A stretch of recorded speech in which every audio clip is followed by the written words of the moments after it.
Mesmerizing wedding collection. Tejaswini by Chungat Jewelry.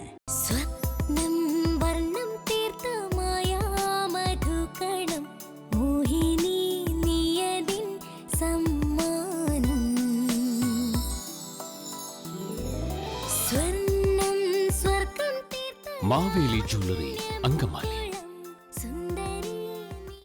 Kundannoor bypass road നിർമ്മാണവുമായി ബന്ധപ്പെട്ട് അങ്കമാലി നഗരസഭാ പരിധിയിൽ സ്ഥലവും വീടും നഷ്ടപ്പെടുന്നവരുടെ പരാതികൾ കേൾക്കുവാനും സംശയങ്ങൾ ദൂരീകരിക്കാനുമായി അങ്കമാലി നഗരസഭ സ്ഥല ഉടമകളുടെയും ജനപ്രതിനിധികളുടെയും വകുപ്പ് ഉദ്യോഗസ്ഥരുടെയും ഈ മേഖലയിലെ വിദഗ്ധരുടെയും സംയുക്ത യോഗം വിളിച്ചു ചേർത്തു. നഗരസഭാ ചെയർമാൻ മാത്യു തോമസ് അധ്യക്ഷത വഹിച്ചു.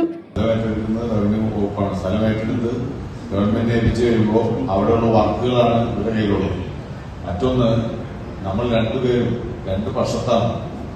നാഷണൽ ഹൈവേ അതോറിറ്റി വശത്ത് നമ്മൾ വേറെ വശത്താണ്. അതുപോലെ സ്ഥലം ഏറ്റെടുക്കുന്നവരും നമ്മൾ രണ്ട് വശത്താണ്. സ്ഥലം ഏറ്റെടുക്കുന്നവർക്ക് സ്ഥലം ഏറ്റെടുക്കണം, ഈ പദ്ധതി നടപ്പിലാക്കണം. നമ്മളെ സംബന്ധിച്ച് പദ്ധതി നടന്നോട്ടെ, കുഴപ്പമില്ല. നമ്മൾ സ്ഥലം കൊടുക്കുകയാണെങ്കിൽ നമുക്ക് ഇപ്പോ ഫ്രണ്ട്സ് പറഞ്ഞ പോലെ ഇങ്ങനെ ആലോചിച്ച് എത്ര കാലം കഴിഞ്ഞാലും വരാവുന്ന ദോഷങ്ങൾക്കൊക്കെ ഇപ്പോൾ പരിഹാരം ഉണ്ടാവണമെന്നുള്ള ചിന്ത നമുക്കുണ്ടാവും. ചാലക്കുടി MP ബെന്നി ബെഹനാൻ, നഗരസഭാ ഉപാധ്യക്ഷ Sini Manoj, national highway authority of India project manager Bijukumar, village officer Vinitha, വിദഗ്ധ അംഗങ്ങളായ സജി കുടിയിരിപ്പിൽ, ബിന്ദു മോൻ എന്നിവർ ചർച്ചയ്ക്ക് നേതൃത്വം നൽകി. യോഗത്തിൽ ഉന്നയിച്ച സംശയങ്ങൾക്ക് മറുപടി നൽകുകയും ചെയ്തു.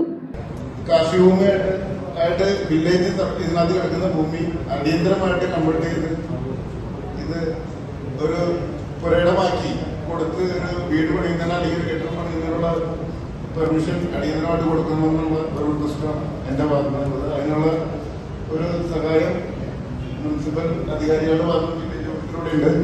3 ക്യാപിറ്റൽ നോട്ടിഫിക്കേഷൻ വന്നതോടുകൂടിയാണ് ആളുകളുടെ സർവേ നമ്പറും ഡീറ്റെയിൽ എല്ലാം വന്നപ്പോഴാണ് ആളുകൾക്ക് ഇത് അറിയാൻ സാധിച്ചത്.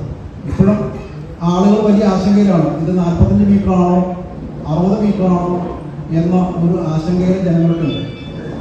നിലവിൽ ഇപ്പോൾ 45 മീറ്ററിനാണ് ഇപ്പോൾ വന്നിരിക്കുന്ന നോട്ടിഫിക്കേഷൻ എന്ന് പറയുന്നത്. 45 മീറ്റർ തന്നെയാണ്.